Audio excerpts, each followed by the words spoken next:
Good evening, everyone. Welcome to UCSF's virtual alumni program, the UCSF Alumni Author Series, a conversation with Dr. Quinn Grundy. My name is Leslie Dubbin, and I am an assistant professor of nursing in the Social and Behavioral Sciences Department. This is very much an honor for me to be the moderator tonight. Quinn and I go way back. We were in the doctoral program together and spent many hours doing data analysis and paper writing and lots of time at the library. So it's really great for me to see all of Quinn's great accomplishments.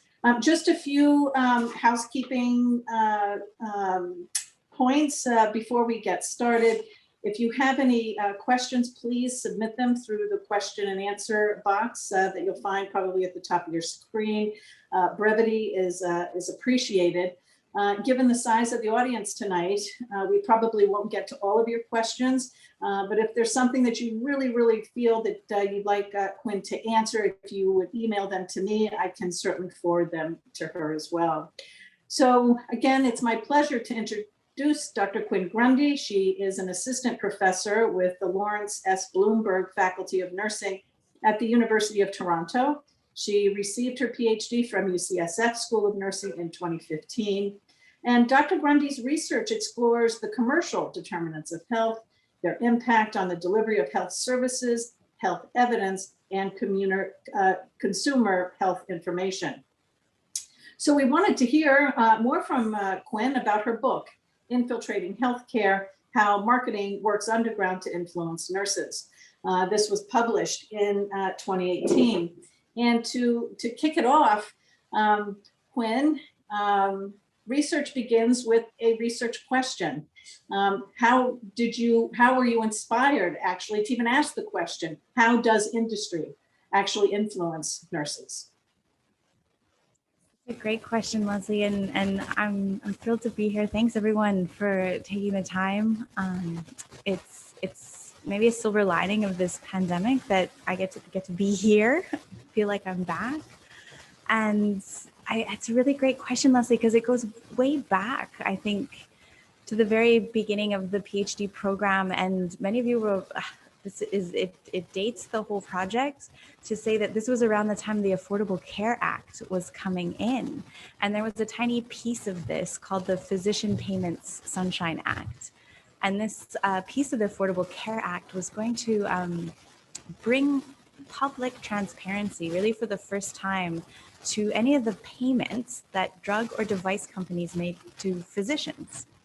And I thought that was really interesting, but I was also really surprised because nurses were not included in this legislation originally. I mean, even judging the name, the Physician Payment Sunshine Act. And yet many of the kinds of payments that had been covered under this law, things like attending a drug company sponsored dinner, so the cost of that meal, being paid as a speaker for a drug company, serving as a consultant. I knew nurses who took on these roles. As a nurse, I had been to these drug company sponsored dinners. So I was surprised, and I think it really made me ask whether policymakers didn't know that nurses also had these kinds of relationships, or whether they somehow didn't think they were important enough to warrant the regulation or scrutiny. And so that's really, I think, what set me down that path. That's great. Well, Quinn, why don't you take a few minutes and give us an overview of this really extraordinary book? Great. Okay, I'm going to attempt to share my screen here. You can all see this. I've been successful? Yeah. Great. Okay. So I will start with a disclosure slide. I think this is a good practice given the topic of my book, and I wanted to just acknowledge the funding that supported this work at various stages, including Canadian Institutes of Health Research, the Agency for Healthcare Research and Quality, and a Graduate Dean's Health Science Fellowship from UCSF. So as I just mentioned, this work really had its origins around the time that these kinds of Sunshine Acts were emerging globally. So the United States is probably the country that first launched it on that kind of scale, actually as legislation. There's many other countries in the world that have similar kinds of transparency initiatives, but often those are actually left to industry and are voluntary or self-regulatory measures. But generally, the focus remains very heavily on prescribers. And this idea that pharmaceutical marketing, even medical device marketing, needs to have scrutiny if it could influence prescription or other clinical decision. And yet, I, and probably many of you, also know the incredible influence and power that nurses hold. And yet, I think, we live during this COVID-19 pandemic. I think never has nursing work been so important and yet still so invisible. And I think that has, been made even worse by, restrictions on visitors and people not necessarily seeing the work that nurses do on the front lines. But we know that nurses have incredible influence not only over treatment decision-making, but in the United States also over purchasing and procurement. And so I thought, in my opinion, that it was a great oversight of the Sunshine legislation to have left nurses out. And so what kind of relationships were they interested in? So the idea behind this is that by shedding light on these relationships, it would allow ones that are actually beneficial to patients and patient care to continue, but that it's kind of like putting the laundry in the sun, that it would deter any of the relationships that might have negative or harmful effects. And so the kinds of relationships that companies were required to report included payments for serving on an advisory board, honoraria for attending meetings or sponsored travel, as I said, speaking fees, consulting, but also fees for participating perhaps as a site investigator in clinical trials or pharmaceutical industry grants for research. And these kinds of relationships, I think, in many parts of healthcare are quite routine. I don't think anyone would dispute the fact that interaction has often been very beneficial for innovation in patient care and in treatment. But there have been instances, I think, in the past that led policymakers to want to take a closer look. So, for example, we know that heavy promotion of new drugs is often associated with more adverse events. These drugs may be promoted beyond their indication or haven't had the track record for safety. And we also know, and this is actually a wonderful resource at UCSF, through various litigations, secret internal company documents have been made public. And UCSF has a wonderful drug industry documents archive. And we know that many of these relationships, well, on the one hand, may be legitimate and beneficial. On the other hand, things like advisory board membership or sponsorship of research, speakers bureaus have often been used as parts of really multifaceted and systemic marketing campaigns that have sometimes led to very negative public health outcomes. So I wanted to look more into what was actually going on the ground in regards to nurses' interactions with industry. And again, starting from that question, is it that nurses don't have these interactions, which I kind of knew wasn't the case, or that they weren't important enough? And what were the nature of nurses' interactions with industry?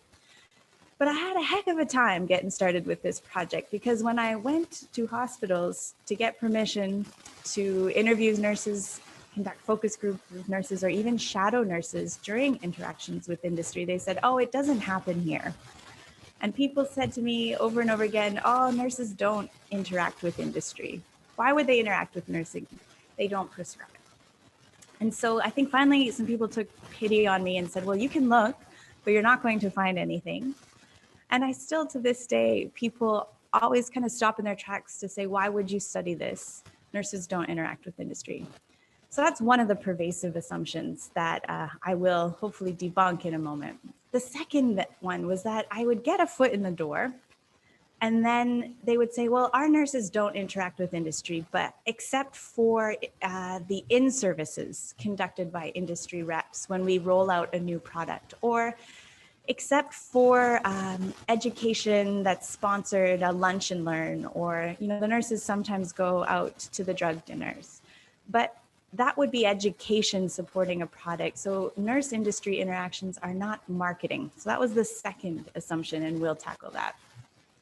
And then finally, when it turned out that nurses actually did interact with industry, and it was in the context of marketing, like a drug company sponsored dinner at a fancy steakhouse. So the nurses would say, well, I sort of wonder why they invite us. And so I think the third pervasive assumption that I want to kind of address and what I kind of unpack in the book is this idea that somehow marketing to nurses doesn't matter. And so we'll walk through this step by step. So I ended up doing field work at 4 different hospitals, 4 very different kinds of hospitals, talking to nurses on the front lines, in operating rooms, in critical care units, on the wards. I learned more about hospital procurement than I ever thought I would learn, and attended some major conferences as well. And what I found out from nurses is that, in fact, they do interact very heavily with industry on a day-to-day basis. And for many nurses, this is actually built into their jobs. And yet it's something we don't usually teach in school. It was not always in their formal job description, but particularly for advanced practice nurses, our nurse educators, our clinical nurse specialists, they interfaced with industry in multiple ways and multiple industries. So I think the policy conversation has really been about pharma, but we know that the medical device industry has a huge amount of interactions with nurses who are advising procurement on new products that will improve the safety and quality of care, in working with industry reps to roll out a new product so that staff nurses feel competent, in taking advantage of continuing education opportunities. So this idea that nurses didn't interact with industry, it actually turned out that this was very much under the radar, often of administrators, or that they didn't really have the language to talk about these kinds of interactions. And I think in many cases, industry is now built into the very day-to-day functioning of many hospitals. And in my book, I talk about this as almost a form of outsourcing, and I'll come back to that in a minute. So then we got the second assumption, which was that marketing to nurses, if nursing does interact with industry, it's not marketing, it's education. And so I love this example, and you can play a little game with yourself on spot the differences. So on the left, this was some images I found during my time as a postdoc in Australia. On the left, we have a flyer for a drug company sponsored dinner. So the dinner is advertised as about the anxious, depressed patient. You can see there that there's a company logo, but nowhere on that flyer do they actually name a drug, though they do have the phone number for the sales rep. These were publicly available on the internet, by the way. And on the right, you'll have actually an advertisement, so a drug advertisement in a medical journal. And there, the company name is much smaller. There's a lot of fine print, as the regulator would require, but the drug name is front and center. And yet, I would put forth that your experience of these 2 documents is similar, and that there will be a brand recognition and meaning that is carried between these 2 things. And I think what I hope to continue in my research is really to explore what is the nature of industry delivered or industry authored education. And as I said, we're learning from litigation that's going on and the documents that are made available that often this advertising and education is created as part of the same promotional campaigns. And yet these activities are often regulated or scrutinized very differently. And I think we need to start to question that. So the final assumption that marketing to nurses is of no consequence because they may or may not prescribe, I think was something that really I sat with. And when I interviewed nurses, talked to nurses, and went to the conference where industry reps would have their big trade show interfacing with nurses, I picked up this postcard at one of them. And I don't think Hospira is even a company anymore. I think they were bought up, by Pfizer at some point. But at the time, they made drug delivery systems. And this postcard came in my mail before I even got to the conference, I think. And they say, let's work together, envision, take action, make the difference. Everything you do makes a difference.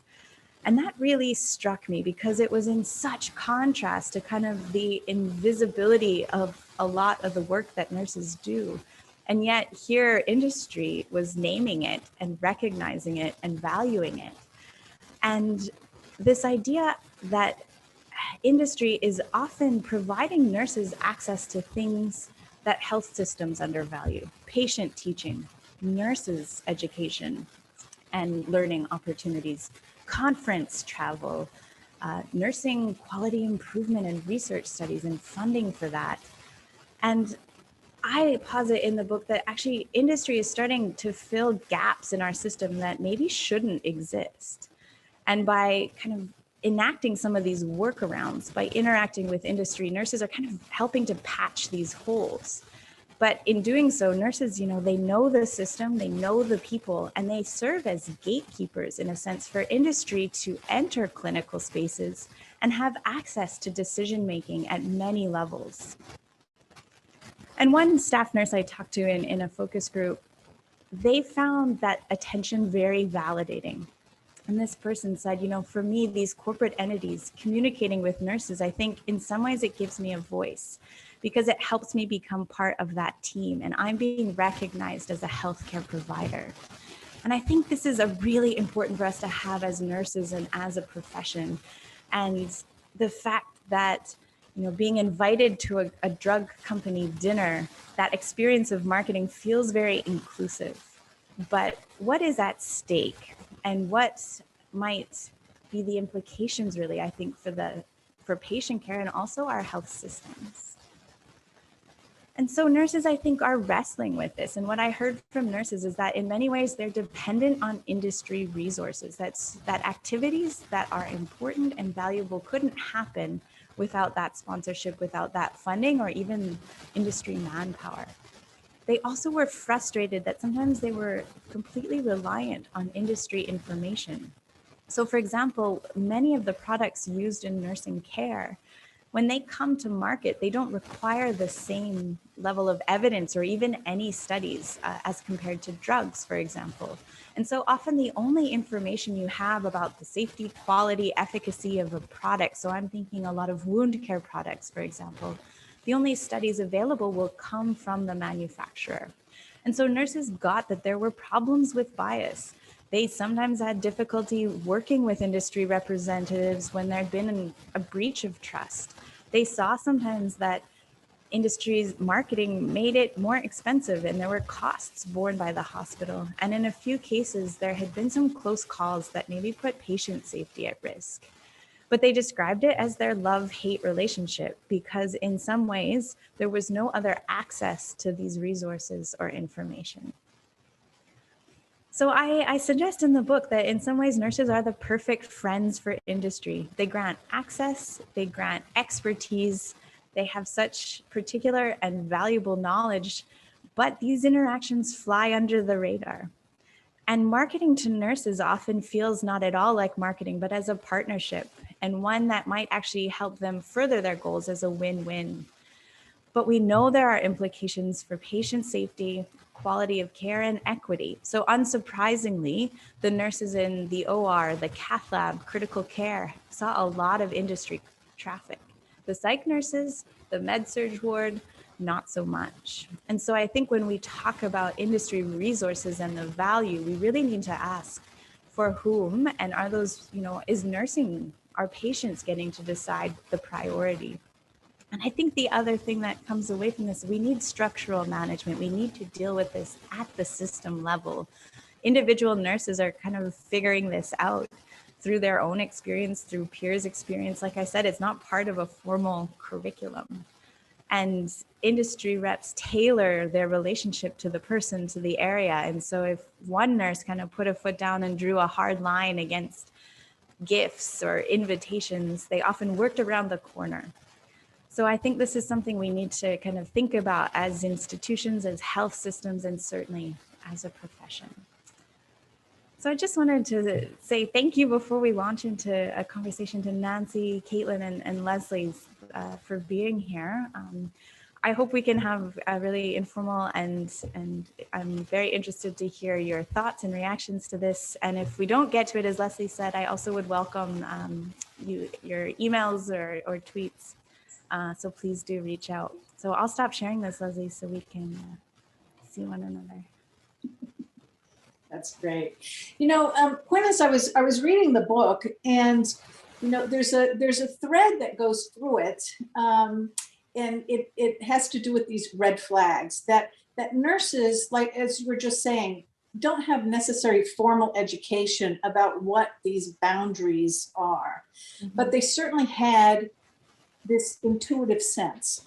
And I'm curious what you think, you know, what constitutes this sense? What constitutes these red flags? From what are they drawing upon when their actions are guided by these red flags? It was so wonderful to hear nurses, and in their own words, it would be things like, I got the heebie-jeebies, or one of them said, I remember my Catholic guilt factor kicked in. And I think many of them also had mothers who'd been nurses, had mentors as nurses, and that's how they had kind of developed that sense. But I think it comes down to, I mean, nurses are masters at relationships and interrelationships and the boundaries. And I think I actually interviewed sales reps in this role too. And many of them are in roles that work on 100% commission. And so that would necessitate, I think, being assertive at minimum and maybe a little bit elbows out in that kind of career. And so I think some of the nurses, especially those who really saw themselves as patient advocates first and foremost, as that first and last line of defense. And I can think of an OR nurse. You know, she said, in the OR, there's no family visitors. The doctor's focused on the case. The rep is there to facilitate the case, but the nurse is there for the patient, and you're the only one. And so I think a lot of nurses, that red flag or those feelings that they couldn't always articulate came from a sense that line of defense was either being crossed or pushed or compromised.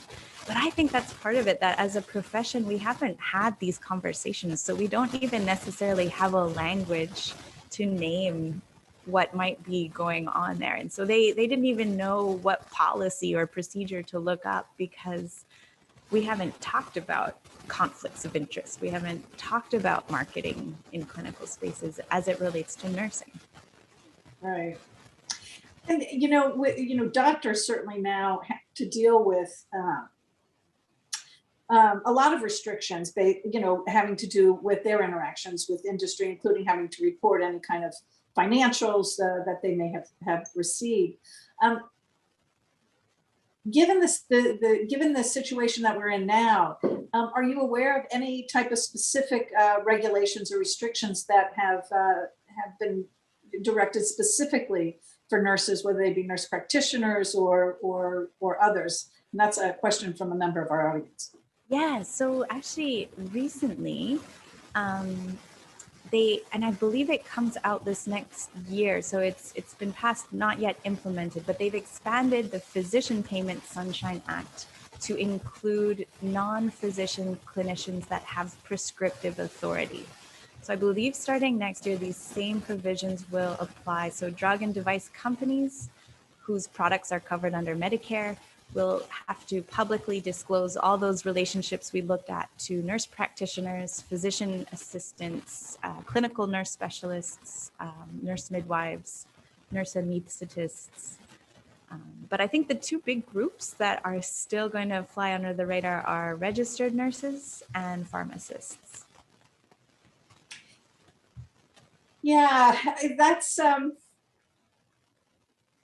you mention also in the book the as if world, and you know how nurses are treated, or what's the word I'm looking for, that this as if world exists. And can you speak a little bit more to that, because I think that might help the audience kind of grapple with this notion of how nurses not only perceive industry, but how they perceive themselves and industry together.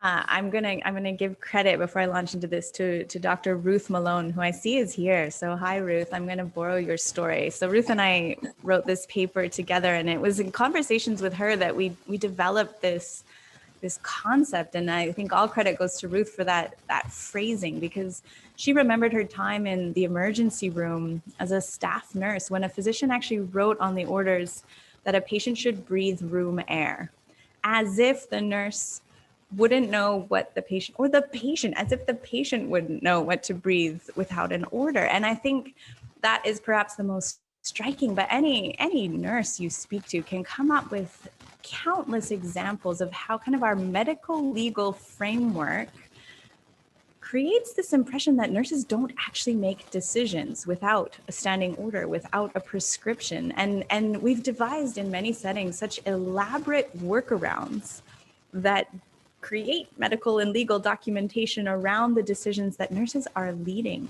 nurses are contributing to, nurses are influencing. I think a lot of decisions nurses make to happen very collectively. And actually, so do the decisions that physicians make, but they don't see it that way.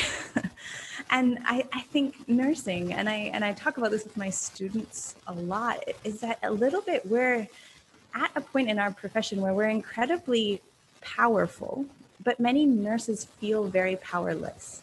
And that's a kind of a dangerous combination, because that means that we are not always aware of the influence or impact we have. And it's very difficult to kind of take accountability for that if you are always feeling as if your hands are tied. And that's not to diminish, I think, the very real constraints that nurses face in their clinical lives, whether that's resource constraints or, I mean, in Canada, I have many nurse colleagues who are currently working under gag orders because they cannot talk about their working conditions to media or publicly during this pandemic.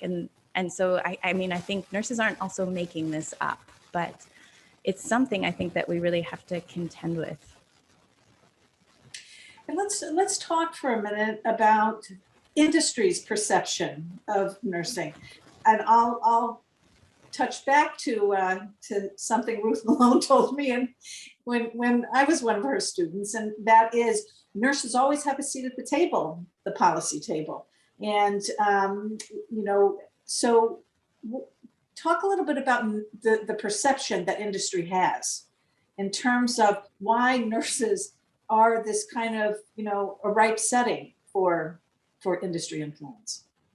I think a great way to illustrate this, and once you go down the procurement rabbit hole, you'll realize, particularly for the device industry, there is a new kind of shift, and a lot of hospitals have gone in the direction of, I don't know, many of you may have a value analysis committee, but it used to be that hospitals would have procurement professionals with no clinical background who are going to buy the cheapest thing. And I heard a story of a nurse in my research who I think had a back injury and was and transformed that department. And they started with that clinical expertise on board. They started being able to make procurement decisions that actually added value, that were cost effective, that increased the quality of care, and in the long run, controlled costs. And so I think this is really a new philosophy within hospital and health procurement. And they're realizing that actually it's very valuable, and that in the monetary sense as well, to have nurses within procurement processes. So many hospitals now have nurses from the OR, from critical care, CNSs, that sit on procurement committees. Many of them initiate purchasing requests, and they're working alongside procurement professionals. And so industry obviously is very much in tune with these developments as a way to get their products into hospitals. And so I think particularly nurses that have these kinds of like institutional decision-making roles, but they're clinical. So your wound care nurse specialist, your OR CNS, your sepsis CNS, nurse educators, their work and their perceptions and their opinions are of great interest to the sales reps. Yeah, that's a a conundrum that I think nurses in those particular roles face. You also mention in the book, just bedside nurses and the influences that stuff, the proliferation of stuff has when they come flooding onto the market, and that could be through marketing materials just left all over the unit. Can you speak a little bit about that? Yeah, and I think this is where it has a very insidious dimension, and on industry's part, it's very strategic. So nurses, staff nurses now, they'll go to their annual conference, for example, and one of the highlights is usually the trade show. And nurses really like the opportunity, I think, to handle, to manipulate, to see what's out there, to see what's new. The trade show's fun. They often have highly relevant, interactive, practice-oriented education happening in these spaces. Sometimes you can pick up a latte, a lanyard. But one of the other developments that we now have at these conferences is that everyone's got a barcode on their badge.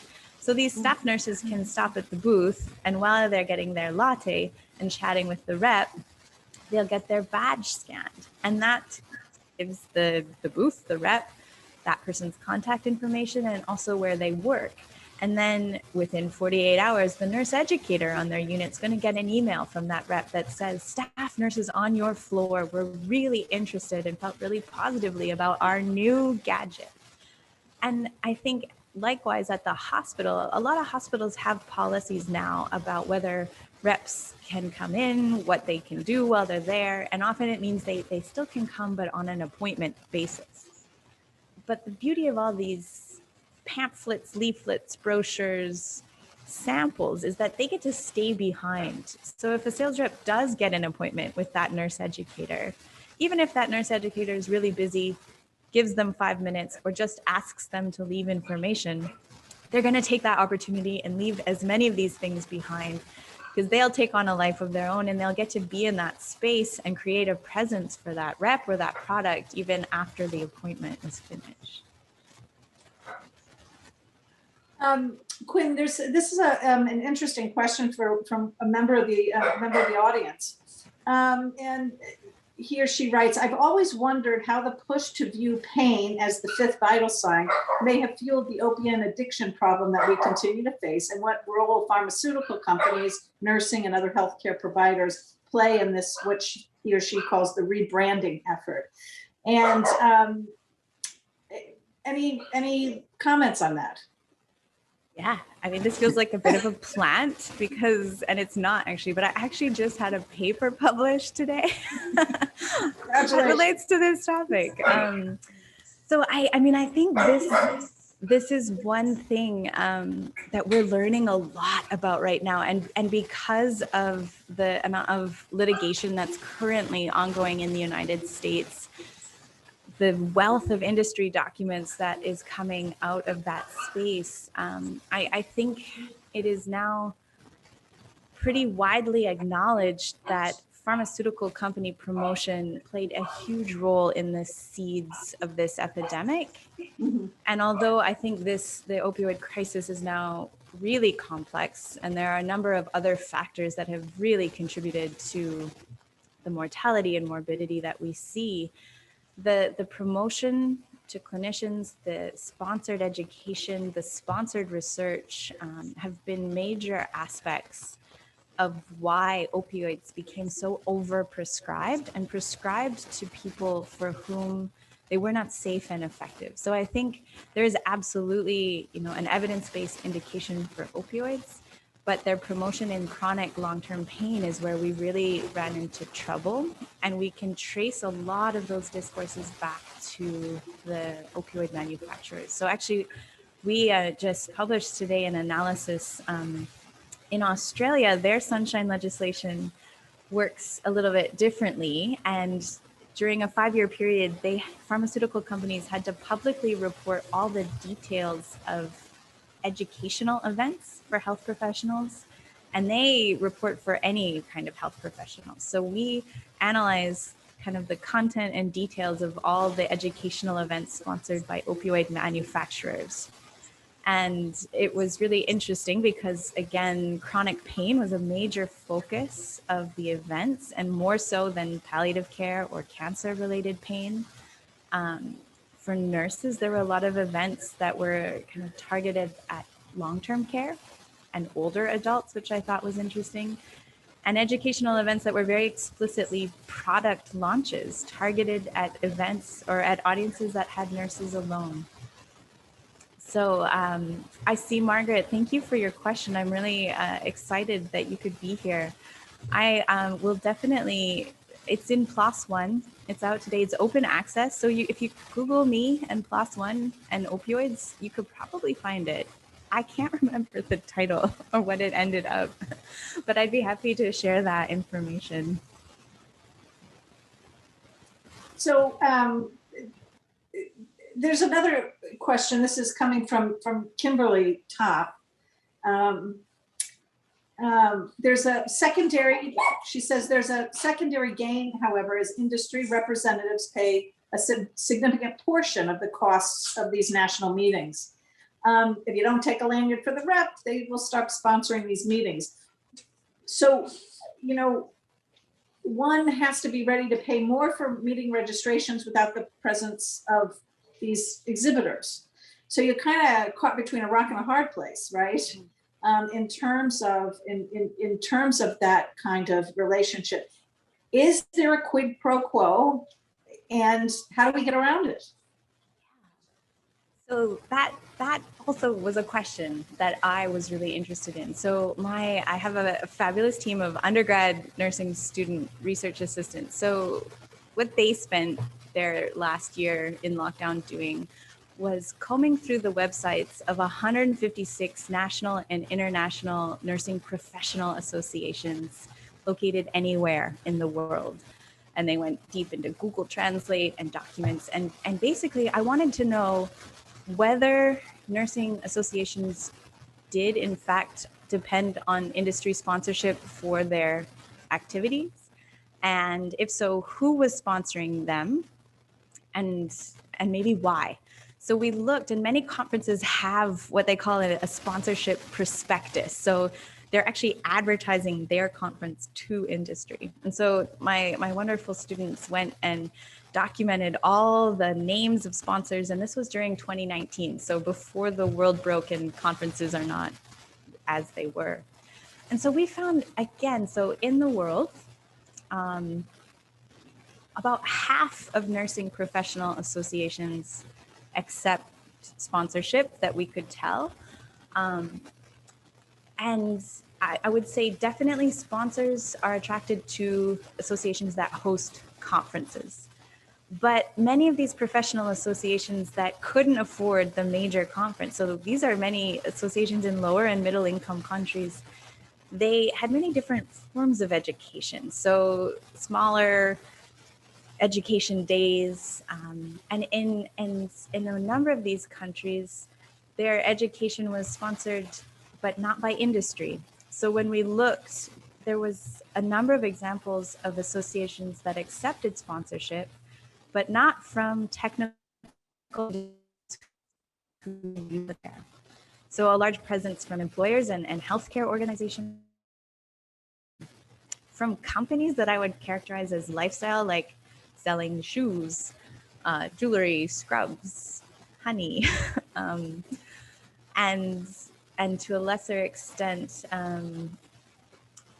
so I guess educational and publication type things. But certainly in the States, the US and Canada were the top recipients when it came. So this is a North American thing.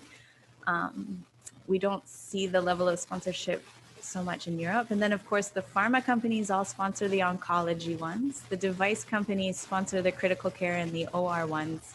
But again, there's a lot of different specialty organizations and general nursing associations that are doing their continuing education without extensive sponsorship.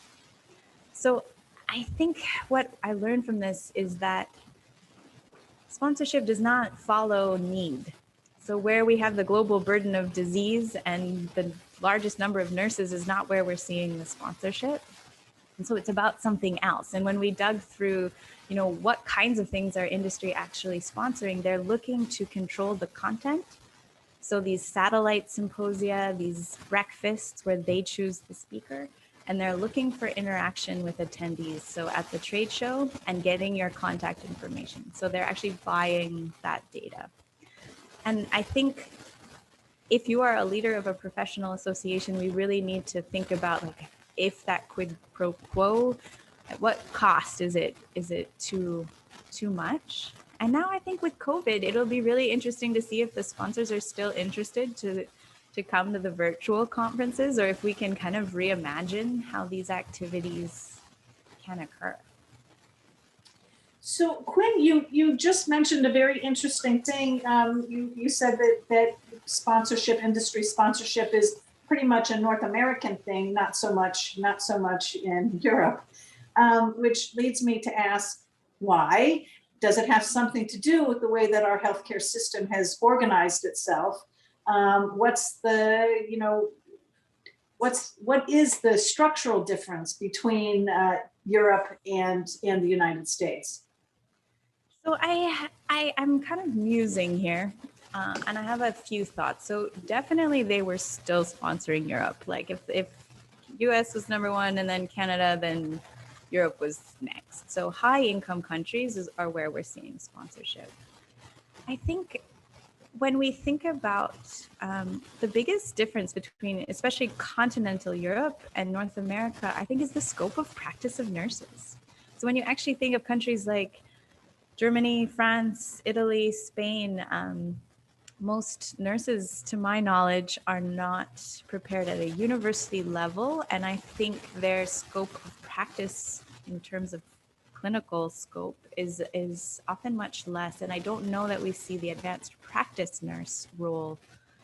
So I wonder if it's actually about the health system, and perhaps it is. I think the US is fairly unique, where procurement happens a great deal at the hospital or hospital system level, whereas in Europe, Canada, Australia, it's happening more regionally.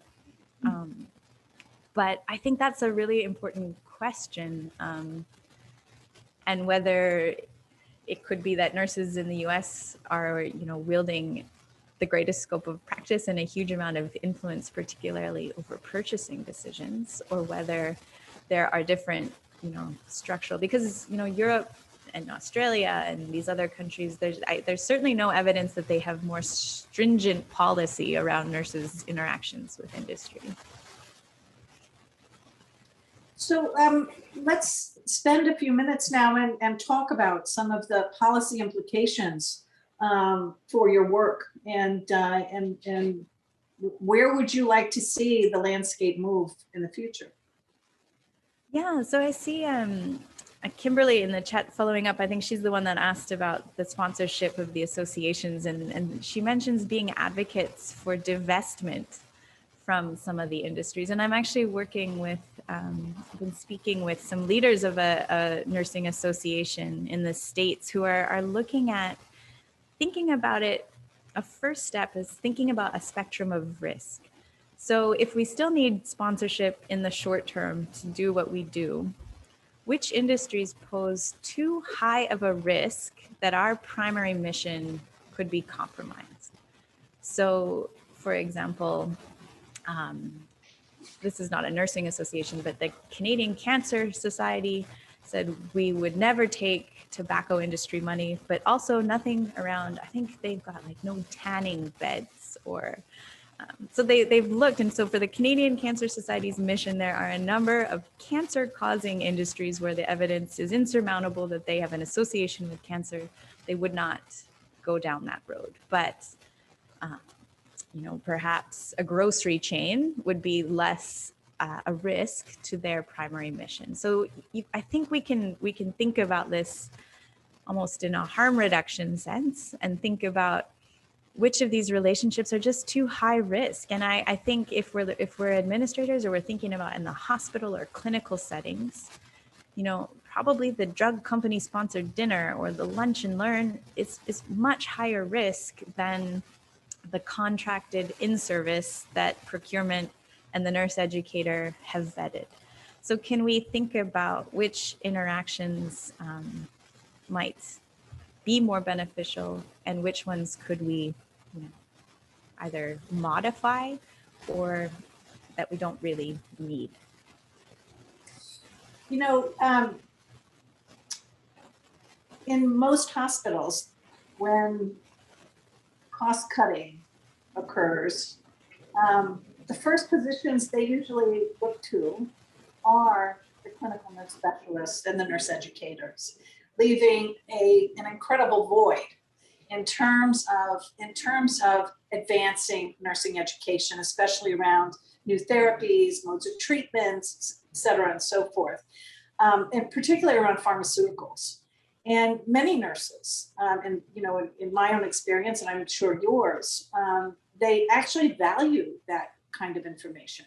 How do we navigate those types of interactions? And I mean, I think this is where I've come to this idea that like industry fills gaps that shouldn't exist. And so it's not necessarily like big bad industry. I don't know that they always behave ethically, but it works within the system that we've created. And so I think, you know, I remember speaking to a clinical nurse specialist who was literally an army of one. They had 3,000 nurses over 3 shifts, 7 days a week to educate in a 2-week period when a new glucometer rolled out. Like, it's not humanly possible. So there were fleets of industry reps that would do that. And it was a struggle for this individual because there was no way he had any control over what they said, what they did. They had a script, but there's no way he could enforce that or figure out what actually happened. And I shadowed a few in-services conducted by reps, and I think it's not the nurse's fault, and I'm not even sure what the nurse can do in that instance. So I think, though, it's also very short-sighted to think of that as a cost savings. And the Kaiser system has done some interesting experiments in that space, particularly around industry reps in the operating room. So that is where industry reps are often seen as very essential, that a safe and efficient case can't be done without them. And there was, in one area, Kaiser looked at their, I think, hip or knee implants. And at the time, the surgeons were regularly using maybe 10 different companies' hips, and each hip comes with a different kit. And so the nurses, even if they were highly experienced ortho nurses, might be dealing with 10 different sets of equipment during a week. And so they went and they're in a position of being able to collect and dial into their own data. They settled on 2 hips that were going to be great for maybe 90% of their patients. So there was always the option to go and try something different for that special case, but then they trained their own nurses in-house to support those cases. And so up front, it probably costs more, but in the long run, they ended up getting rid of the upselling. They got rid of the dinners. They got rid of the promotion. They actually saved a ton on the costs of these things, and also I think had fewer adverse events by figuring out how to provide that expertise in-house. So I think it's also about being able to name and articulate the value of that kind of expertise and knowledge. So I don't know, you're an administrator. How do we do that? Still trying to figure it out. Traditional medicine and traditional modes of therapy, and what about a question from the audience, you know, alternative medicine and these complementary therapies, multi-billion-dollar industry of its own that may not rely on, you know, acceptable scientific evidence, yet still makes its way into the hospital every day. And I'm thinking of one in particular, but I'm wondering your thoughts about the nature of that world as well.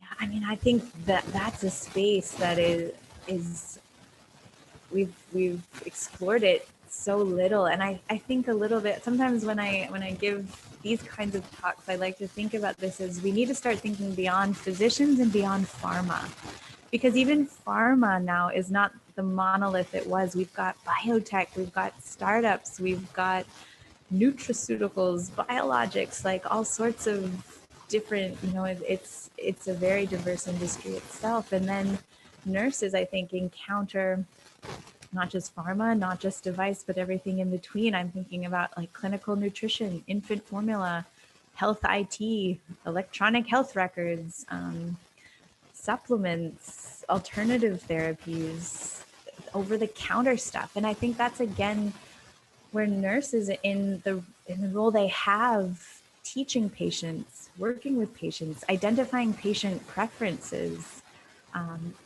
that's, again, the kind of thing that I think is of great interest to industry, why nurses are targeted with marketing. And we know that nurses are effective in those roles with patients, that they improve care. And so I can only imagine just the influx of all these sorts of things, where it would be so valuable to have nurses buy-in if that was your product, and kind of the currency it would then have with patients. I'm going to step out of the window a little bit to ask you this question, Quinn, because I know we have some doctoral students in the audience as well. And the old problem, what do I do with my dissertation? Afterwards, you decided to write a book. How do you make the decision? Do I carve it up and write 1 million papers, or do I turn it into a book? Can you talk to us a little bit about those decisions and actually how you put it all together? Yeah, well, if Ruth is your supervisor, she says do both.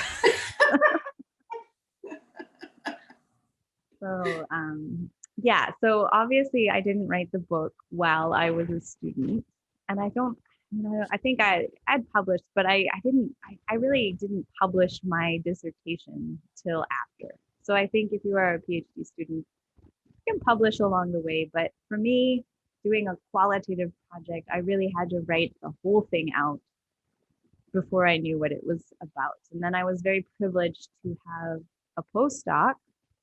And I went to Australia, where they pay postdocs real money. So I had a real job that paid me enough to live on, and a phenomenal supervisor, Dr. Lisa Barrow, who gave me time to do that work as part of that postdoc.